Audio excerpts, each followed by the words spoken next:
97 years, 98 years, 99 years. God, over a century of torture, could you please make it a part of your plan to free us now? Sorry, big fella. I can't interfere with y'all free will. You know I'm not partial, and I make it rain on the just and the unjust. But it doesn't seem to be raining on him, big bro. Boy, you a fool. Hey, now you can try to run away, but maybe only about 6 or 7 of y'all gonna make it out of 20. Hey, you can continue. You only a quarter of the way through, but make sure you keep up your end of the bargain now. You got it, boss. Keep praying, nigga. 1-on-1. No, wait, please. They just ain't my son. God, I know you were probably busy doing nothing at all, but in Gaza right now, they're slaughtering all the adults, and there's no telling what they're doing with the underage virgin girls. That's crazy. They got that method from me and Moses, bro. But I ain't gonna do nothing. Hey, Joseph ain't gonna be over there tonight, is he? Hey, since you just turned between 13 and 16, I was thinking I could put the Holy Spirit on you now. My lord, you're gonna want to see this. Hey, hold up, baby. I'm gonna call you back. What's going on? I hope you're not about to ask me for something. You won't believe this, guy, but they're making a horror movie in your name. A horror movie? Oh no, I must intervene. To show my power, I'm gonna make some bees swarm one of the actors. All praise to YAHAWAH, YAHAWASHI. Shalom, Israel. First and foremost, I want to give all honor, glory, and praises unto Yahawah, Ba'ashem, Yahawashi, Ba'ashem, Rakwakadash. Double honors to the elders and apostles of Great Millstone, and shalom to the mighty Ak and Wagwathim, who are diligently waiting to be delivered from this foul captivity, as well as the speckled bird that may look like the other nations but are actually Yasharallah. This is Brother Kawak coming at you with no lesson.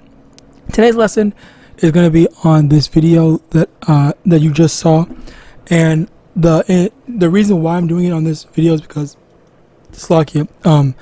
the issue with this is that this is very, I kind of want to say narrow-minded, but I kind of feel like that's not entirely accurate to say, simply because there's a lack of understanding on it, or or it's just intentionally made to be this selective in terms of in terms of stuff like that. Because again, like if you think about it through his lenses, let's say for example he believes that free will exists. Okay, sure. Now let's say free will. This is how free will is working. Okay, now when it comes to free will, slavery is happening, as per his example. And then the second one was what was it? War in Gaza. All right. First off, let me start this. Ecclesiastes chapter 8 verse 6. Because to every purpose there is time and judgment, therefore the misery of man is great upon him. Also, let me get this.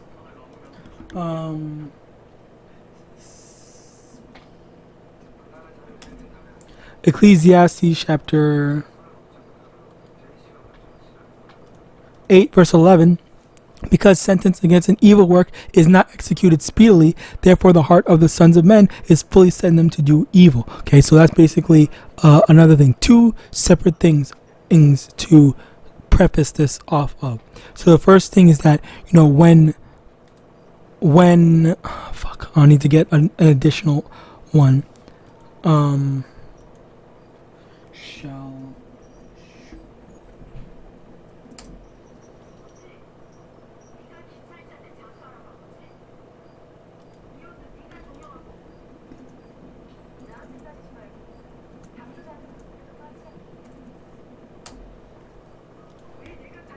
Bear with me, Slakia. Proverbs chapter 11 verse 21. Though hand join in hand, and the wicked shall not be unpunished, but the seed of the righteous shall be delivered. Okay, so over here you have to understand that even though the wicked are not being immediately punished, that does not mean that they are going to continue to be unpunished. The Lord is, the Lord basically works on his own time, and as a result of that, you have people that think, oh well, the Lord just allows people to do whatever they want, or things are gonna keep on going bad for me, but it's always gonna go good for him. He always gets to get away with stuff, and this is just in literally anything. Like if you're especially, like, say for example, if you were always a child or whatever, and then whenever you feel like whenever you did something, you would get in trouble for it, but whenever someone else did the exact same thing, they would never get in trouble for it. Like, that's how you kind of felt like that. Well, the secret behind that is this: how the Lord, as a matter of fact, let's get that. It is, I'm trying to remember the precept. It's not 1 Corinthians. It's John 10:26, I believe. Yeah, John 10:26. But ye believe not, because ye are not of my sheep, as I said unto you. So, the thing here is that as a result, verse 27, my sheep hear my voice, and I know them, and they follow me. Okay?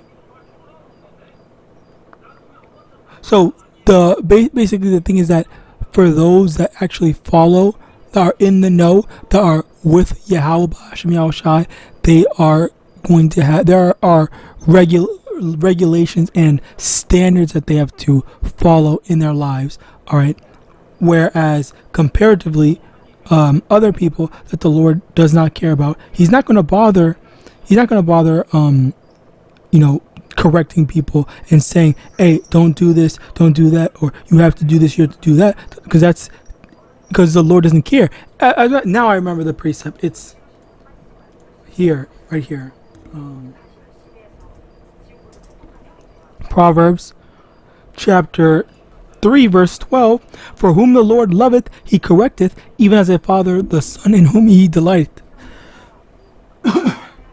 So again, it goes back into, when the Lord cares about someone, and that's when the Lord's going to correct, and that's when the Lord's going to say, do this, do that, don't do this, don't do that, or correct the behavior. And even in the same verse, it literally says, even as a father the son whom he delighteth. So you can interchange father with just parent in general. When a parent is properly correcting their child, they want their child to do better and be better. So as a result of that, you have that correction of wanting that person to do better. So you actually bother correcting them. You actually bother to, take the time out of your day to say, okay, you know what, this is what you're doing wrong. You need to do this. You need to stop doing this. You need to do X, Y, and Z. But the thing is that, as a result of that, that's why we go through certain things, like, for example, slavery.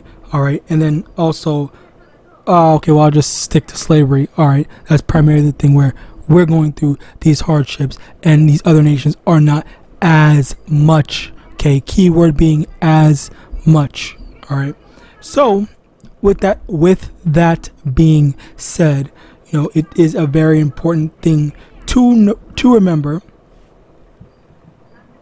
It's a very important thing to remember when taking these things into account, simply because when you're taking into account judgments. All right. Now, for judgments, all right, let me also get this.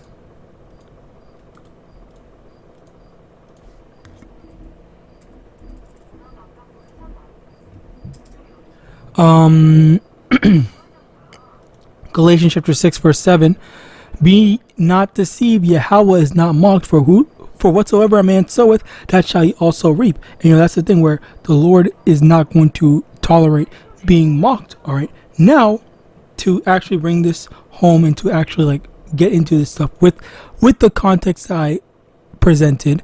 All right. The first thing about this is that when it came to slavery, our people, all right, we went off, we served other gods, we abandoned keeping the word of Yahawah and Yahawashi. We abandoned really, I don't know, just the belief and following of Yahawah and Yahawashi as a whole in general. That's basically what we did. So as a result of that, we were put into captivity as punishment, which actually, let's get that. That's another precept in Deuteronomy 28. I think it's verse 15. Yes, verse 15. But it shall come to pass, if thou wilt not hearken unto the voice of the Lord thy power, to observe to do all his commandments and his statutes which I command thee this day, that all these curses shall come upon thee and overtake thee. And it's a long line of curses. You can read it yourself. But these are the things that was promised that would happen to us as soon as we as a result of us going off. So yeah, this is something to remember, and this is the reason why the Lord allowed slavery to happen for so long, because this is number one, prophecy, as well as number two, what's it called, it's punishment. Okay, so now Slakia, I forgot to speak on this thing. I'm gonna talk about it quickly. In terms of the whole free will thing, I want to go back into that. Let's just say free will. Okay, now with that, everyone has free will. With that, he's saying, okay, well, you guys are going through slavery. These you have these people, these Edomites that have free will. I'm not gonna stop them and all this stuff and with all this stuff. So I'm gonna let this happen. So okay, now you're just disqualifying free will, and you're acting as if now the Lord is supposed to take away the free will and stop them. Like, how is that? How is free will a thing? If they had free will, they're not exercising their free will to actually stop. And the funny thing about that is that if you, I'm trying to remember what it was, because there was a meteor shower.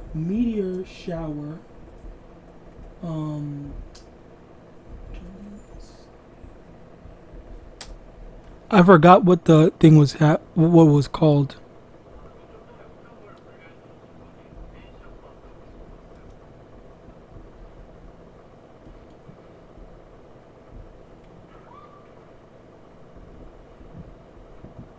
Yeah. Okay. Here. Perfect. So here, a bit in the overview. When it happened during slavery times, the slave owners were basically saying, "Okay, I'm gonna read this, and then I'm also going to tell you from memory what I remember it said."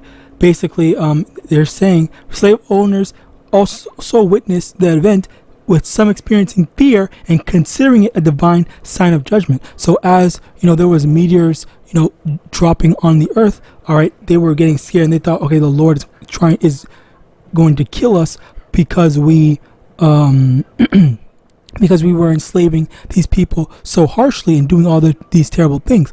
As a result of that, what happened was they apologized to the slaves, and they let them go. They said, hey, we sold your person to this. They told them where to find their sold family members, so that they could go and be with them, because they thought that that was like the end of the world, the end and such. And then the slaves went to go with their families and whatnot. But then after the meteor shower stopped, they just went back. They went right back to doing the exact same bullshit that they were doing. So again, Slakia, that goes to show, even with given such a heavy sign of this, if you acknowledge that what you're doing is wrong, number one, all right, which is what we read in all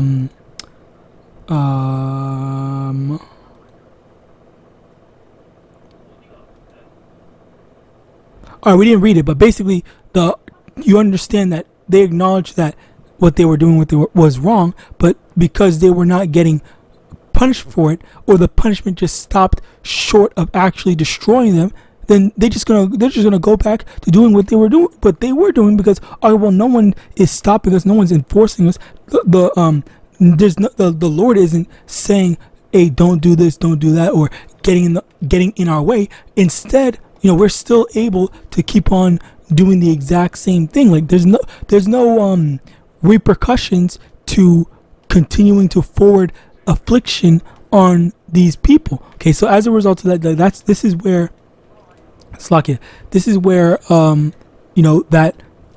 mindset is still being perpetuated, because even now during modern times, even though we're not in that, well, we are technically still in some ways in hard bondage, but maybe not hard bondage, but more so bondage in the sense of unfair slave wages for the most part. Because whatever, I'm not going to talk about the specifics about it, but if you have heard on how so-called not Native Americans, Hispanics have been treated in America, where they were working basically slave labor prior to Donald Trump's second election, then you will actually be able to know and see what I'm talking about.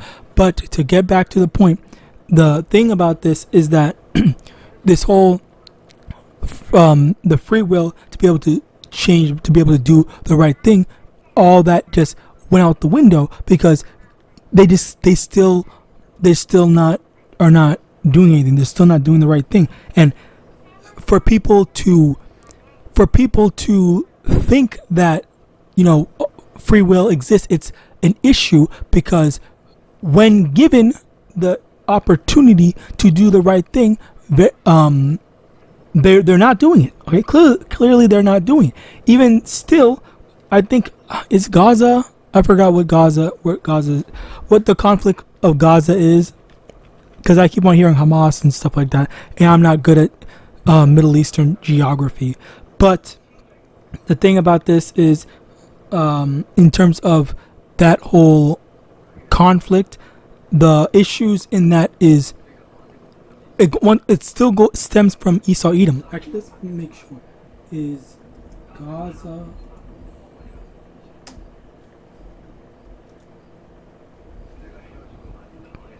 Yeah, okay, fine. I guess it is.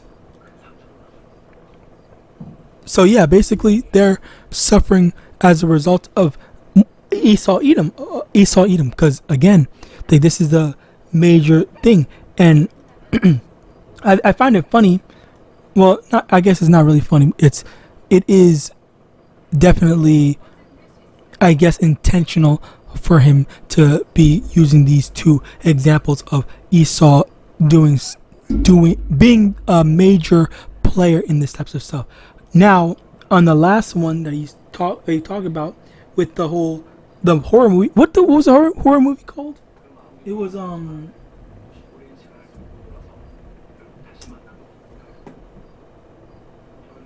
Carpenter's Son. Oh yeah, there was Bees or something like that. Let me see the car.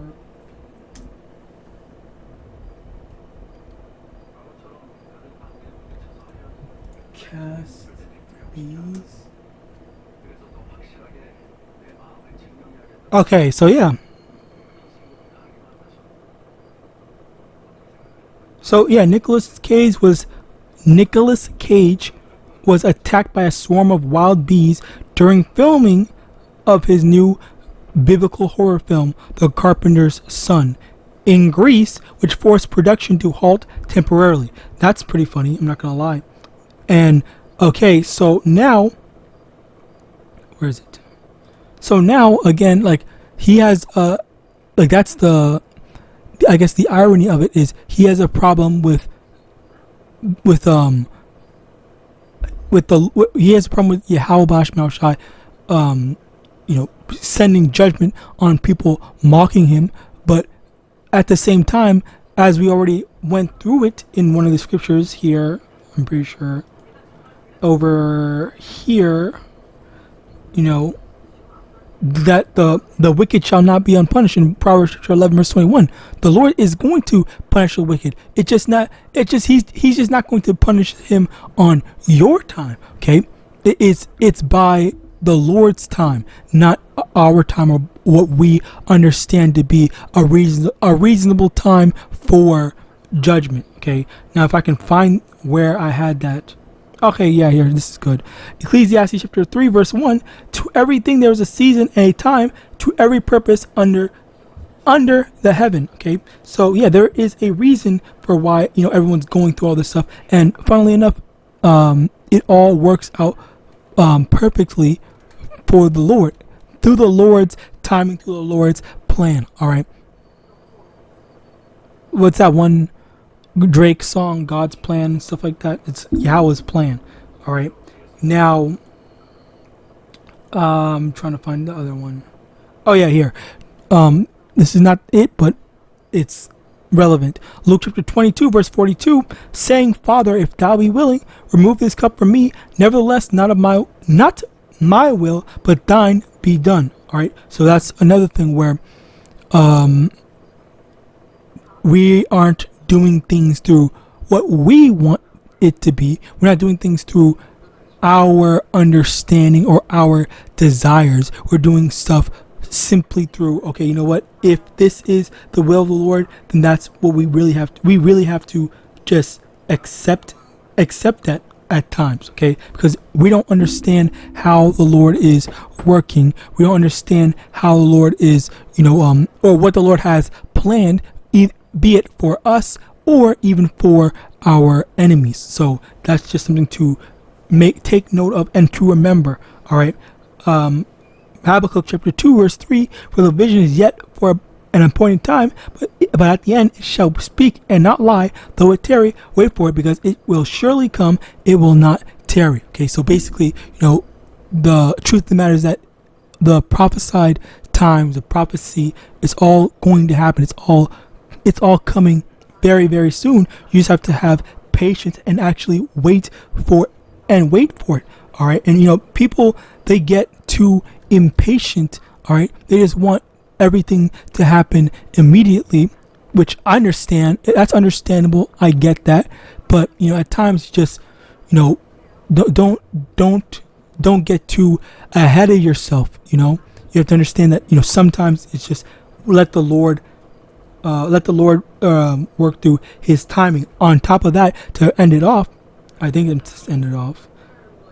Yes, to end it off, Isaiah 46:10, declaring the end from the beginning and from ancient times the things that are not yet done, saying, my counsel shall stand and I will do all my pleasure. Basically, the prophecy of what the Lord put in place, that is what we're waiting for. That's what we're looking out for. So this is what we need to, this is the, even though we want prophecy to happen and all that stuff, we still need to wait.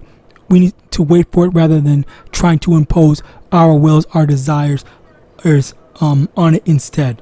All right. So with that, I pray this lesson was edifying. I hope I brought them all in together.